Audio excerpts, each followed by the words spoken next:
What's up everybody and welcome to my channel. So this is the first time that gagawa ako ng review on a movie, like a video. Because usually I would write my reviews on my blog, hindi pa blog as in before. So right now I'm gonna do a review on the MMFF film Fangirl. So why am I doing this, diba guys? Parang weird na parang first time ko mag-review. Usually I post about football stuff and injury stuff and lots of stuff, but all about football. Kasi hindi ako makatulog after watching it. Okay. So if you plan on watching it pa, maybe you shouldn't be watching this review because spoiler alert, marami akong sasabihin about the movie. And I think I'd have to explain myself, and it's gonna ruin the movie for you if you plan on watching it. So please close this video. Don't even continue watching this if you plan on watching the movie. So if you've watched it or you don't plan on watching it, then fine. You can still watch this video. So start. First is the director. I watched a few films that she made. I think I watched Julia and Joshua's film. I think it was I Love You to the Stars and Back. I watched Alone Together of Liz Ken, and I watched Never Not Love You, I think. That's the title of JD. So, just the discussion about her. Like, what I love about her is how she tells her stories. It's very different. It makes you think a lot. Even if it's just a simple love story or it's a love story, there are a lot of things that you question in her films, which I like because it challenges me to think. And what I've observed also about this director is that she is really able to bring out the best in all her artistas, in all her actors and actresses. So that's what I really love about her. She is able to bring out the rawness in them. She's really able to bring out the character in them, parang in portraying a certain role. So I think an example of that would be Julia Barreto when she did I Love You to the Stars and Back na yun. Basta with the one with Joshua. I'm not a fan of Julia, probably because most of her roles are very I guess her roles siguro probably are very the same from all that she does, diba? But what I loved about that was she really made me cry. Actually, both of them did, and even Joshua. That's when I found out that okay, this kid is really good in acting. So yeah, there. So fast forward to the movie. So I didn't really watch the trailer, guys. So never ko pinanood yung trailer bago ko pinanood yung film. But I thought that kasi I watched it after they announced that they won all the awards. When I heard the movie Fangirl, and I was like, okay, so baka love story. That's what I assumed, diba? So that's what I really assumed about the film. It was about a fangirl falling in love with her idol. So I thought it was, okay, sorry na. Pero in-assume ko na rom-com yung movie. Kasi I didn't watch the trailer. So I didn't know what to expect talaga. Okay, so fast forward to the film. So ito na nga yung spoiler. So yung story niya is there's this girl na super obsessed and fan nga siya kay Paolo. Yan si Charlie. And then she was super fan girl, like kind of see myself in her, you know. I'm a Regine fan, Regine Velasquez. Pero hindi naman ganun ka-obsessed. So what she did was, after sa isang mall show nila ni Bea Alonzo, kasi yung ka-love team niya, they were promoting this movie. She snuck into the trunk, kasi it was a pickup. At the back of the pickup, she snuck in that pickup, his pickup. So she was just there, really hiding and stuff like that. And Paolo, it was a really long ride, and she goes with him, sa likod pa siya ng pickup, to a province na sobrang abandoned and deserted yung house. Pero prior to going, on the way there, she's taking pictures of Paolo and him making wee-wee, ganon. So yun ata yung parang people were saying na, oh my god, he showed his tooth, down there. But apparently prosthetic lang pala yan. So, yun. So on the way there, she was just in his trunk, and she was really kilig-kilig pa. Kasi nga, she was so excited that she was behind her idol's car. Diba? I mean, who be kilig-kilig in that. And what I loved about her acting was that Charlie's acting was so innocent, was so raw, it was so natural na talagang fan siya, 'di ba? Ni Paolo. And so si Charlie, I think that's what made her win, feel ko, na parang sobrang she really fit the role and she really played the role. Like, I felt I saw myself in her in a way. And she was really natural, innocent. She was the schoolgirl, like the 16-year-old schoolgirl that she was portraying, diba? So they reached to the haunted house, whatever, abandoned house of Paolo. And actually, it was Paolo that was first there. So he was inside, and then I think she woke up. Tapos pumasok siya, over the bakod siya, and then she saw Paolo inside the house, and he's doing drugs or smoking or whatever there. And the thing here is that you see Paolo prior to that in a mall show, looking so handsome, looking so in love with Bea, looking so clean, and then you see him in his house doing drugs or whatever, super dugyot, hindi malinis, and ayun, parang siya yung Paolo na siguro hindi natin ini-expect, 'di ba? So that was him. At sorry, magkakape muna ako. So, yun. So, pumasok siya sa house and she saw Paolo na super dungis, mahaba ang buhok and stuff like that. And a lot of things happen in that house. And you see that Paolo has so many, I think, inner demons that he's battling in this movie. So, yeah, like, what I loved about Paolo, I must say, is that he didn't seem like he was, because diba parang, okay, it's Paolo Avellino as Paolo Avellino in this film. And then you realize, sino nga ba talaga si Paolo Avellino? Because he really did a good job in portraying himself. I mean his artista self in that role. But, okay, so this is what I was telling my friends, we were discussing, na, there was like an eerie feel to the film. It was so dark and it was so heavy. And they kept, and I think that was the effect of Paolo, diba?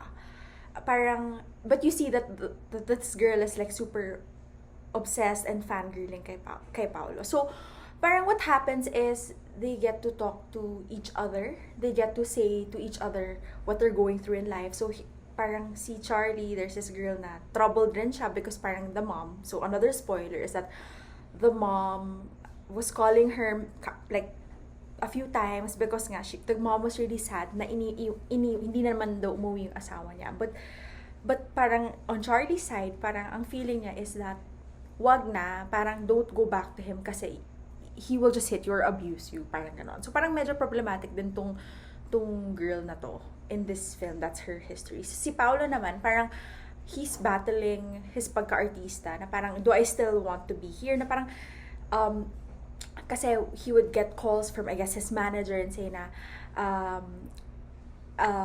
parang, kailangan mo mag-promote ng movie mo. And then he would say, no, I will, whatever happens, kahit bayaran ako, ganyan, I will only promote the movie twice, ganyan. And then so Charlie would say, wow, hindi ka lang pala ganito, greedy ka rin pala, ganyan. So they had many siguro conversations like that. And you see that here we are thinking about this artista na, wow, he's so guapo, he's like this, he's like that, but he's battling so many inner demons nga, and he's just human like all of us, right? So there's a lot of cursing in the film, like a lot of PI, putang na, like you can tally it, siguro nakailang ko lang, mga 1,000 na siguro.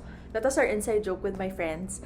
And then there's a lot of, cursing, drinking, and drugs. And in that film, kasi Paolo teaches Charlie how to do that.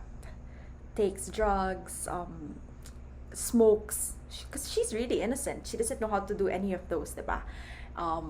Yeah, basically teaches everything to her. But despite that, parang, like, what I loved about Charlie also is that as much as she doesn't like Paolo, doing that or being that way, she gets drawn into his pagka-dark or his demons as well. Parang ganyan. So here you are, there's this girl na she's very innocent, parang iniisip niya na parang, okay, this is really bad, diba? Masama to. Pero ginagawa pa rin niya. Kasi nga obsessed and fangirl siya kay Paolo. Even if, I think alam naman niya deep inside na, dude, this guy is really trouble, like, hindi dapat ko to ginagawa. Like, I shouldn't be, you know, drinking with him, taking drugs and whatever. So, there are a lot of there are a lot of scenes rather in the film wherein Charlie would imagine this dreamy Paolo, this foggy Paolo, dreamy Paolo kissing her. And then she would touch herself, and I think that's why it kind of creeped me out kasi nga hindi ako sanay sa ganyan. Na parang she would imagine him, and then she would touch herself and, you know, do stuff to herself, and then Paolo would parang papasok siya, na mahuli siya, na parang anong ginagawa mo, ganun. And then you realize that here's this girl that sees Paolo in this different light, but what she doesn't see nga is this Paolo that's human, that's, you know, going through so many things, that has a lot of, I guess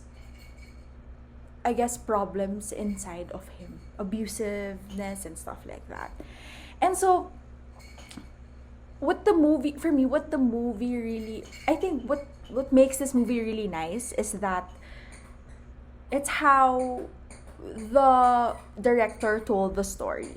Okay, so there's also a scene wherein Charlie was si Jane was, it was actually late at night na, and I think she caught him having sex with a girl. And fast forward to a few scenes after that, he admits that that girl, parang Paolo has a son with that girl.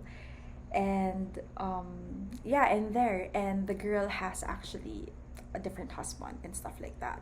So you also see social issues and relevant issues going on, relevant issues and real life issues that are really happening today na parang is also seen in that movie, which makes it so real, diba? I mean, as an artista, they're not perfect.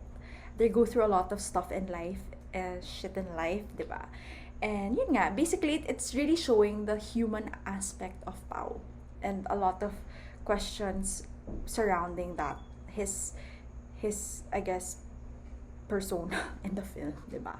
And then, parang I find it so interesting, really. Everything about it, I find it interesting. Lalo na when the girl confronts him, that girl he was having sex with, apparently, the mother of his child, confronts him in his house about, because Paolo really wanted to get their son Pipo. Pero parang the girl obviously didn't want to give the son, right? Syempre, sa kanya yun and stuff like that. And it got so out of hand that Paolo pushed the girl or I think hit the girl, and Charlie heard it, and so she came rushing back to the house, and so she helped the girl and stuff like that. So they left the girl there, and then Paolo got the kid, and then the kid, parang they were in the car, and then parang Jane was, you know, telling him, stop it, like PI, like tama na, stop it, like that, and he was driving so fast, and then Jane opened the door and then got off with the kid, and you see that, and he drove away, he didn't even come back for them. And then you see something, there's like a parallelism or a symbolism in that aspect that's, I don't know, I guess happening right now in real life, diba? Na parang some people are just really abusive and really don't care about what people feel, and, you know, I mean, I don't know also if the director was trying to portray I don't know, hinting about something else in that scene. Is it like the whole Philippines, diba? Parang it's so easy to I don't know, it's so easy to run away from problems. It's so easy to just let go of things that you don't want to deal with, diba? So that's one of the things that, for me, that's my interpretation of that scene. Not just in the aspect of love, of love for the child, because he does love the child, but he didn't go back for the child. When Jane opened the door and they were all like dugoan na parang lumabas sila doon. Then you realize that this is really happening right now. Not just in like I think in the whole country, right? That parang we should love this country but no one is really, alam mo yun, doing anything to support this country. Parang I felt like it's not just in hindi lang siya in a love aspect, but it can also be in a nationalistic aspect.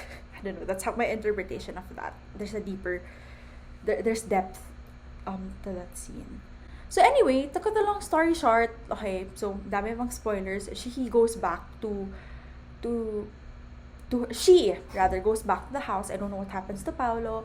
And then dinadakdakan siya nang bumalik na pala yung husband ng mom niya, si Benjo.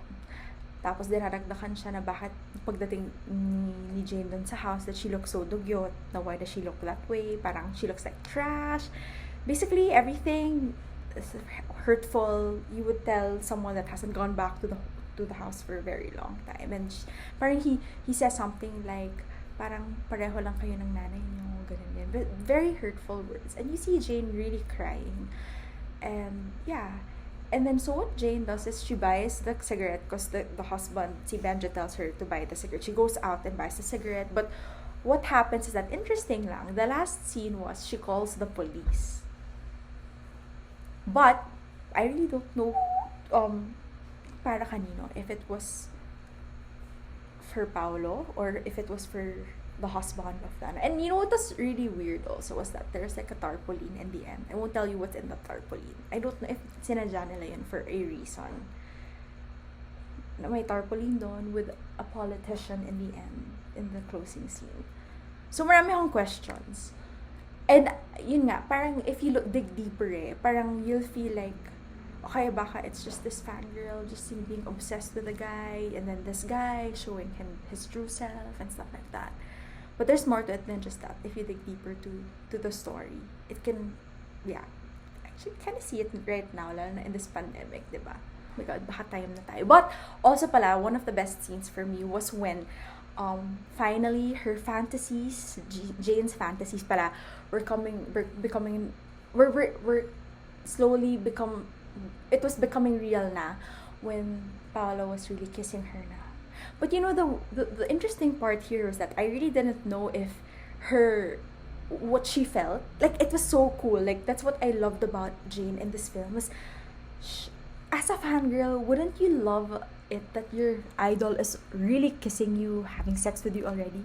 But for me, what I loved about it was that it's like she was apprehensive na gusto ko to, na hindi, na parang scared, na she was portraying all these mixed emotions while they were doing it, diba?